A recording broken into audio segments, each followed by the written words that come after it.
We're here at the Roman villa of Bruckneudorf, near Carnuntum in Austria. Now, the way it was reconstructed here shows the layout of the 4th century AD, but the building itself has a long history. The earliest foundations that we found here date to the second half of the 1st century AD, so basically from the first years of Roman settlement in this area. The first building was wooden construction and was a bit smaller than what we see here today. In the course of the 2nd century, the building would have been enlarged a little bit, but would in essence still be qualifying as a farm building. Then in the 4th century, something must have happened because the building got significantly enlarged and almost all the floors were covered with very, very intricate mosaics. We see that in the 4th century, those Villa Rustica buildings sometimes start to expand quite a lot. Late antiquity, it almost resembles a palace, which led the archaeologists to believe that it might have been used as a palace occasionally.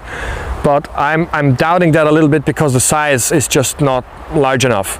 Even in a province, even for like spontaneous visits of high dignitaries or something like that, that would still be quite a small size for really hosting something like imperial stuff or anything. That must have been a larger building.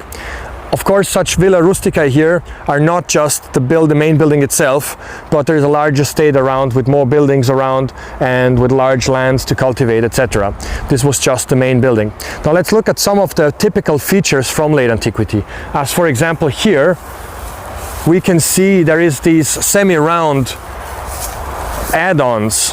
So basically those were like little towers that stuck out to the front. So this is the front of the building, and on both ends they would have had these towers that stuck out.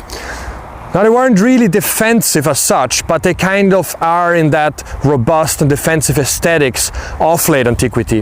The real centerpiece of these late antique villas, the aulas, that hosted the central apse and also the most elaborate mosaic, where the owner of the villa would receive really high-ranking guests or like host banquets. In Carnuntum we have a really great reconstruction of such a building within the city. They often had also lavishly painted and decorated walls. The most expensive outlay of the villa would have been there. So let's take a look. There's another great corridor that would link some of the side rooms that were also decorated with great mosaics to the entrance to the central apse.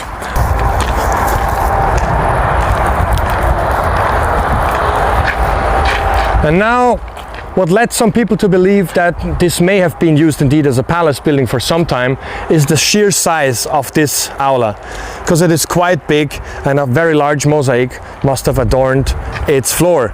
And also the apse back there, where there could have been a representative chair or, for example, a stibadion, reclining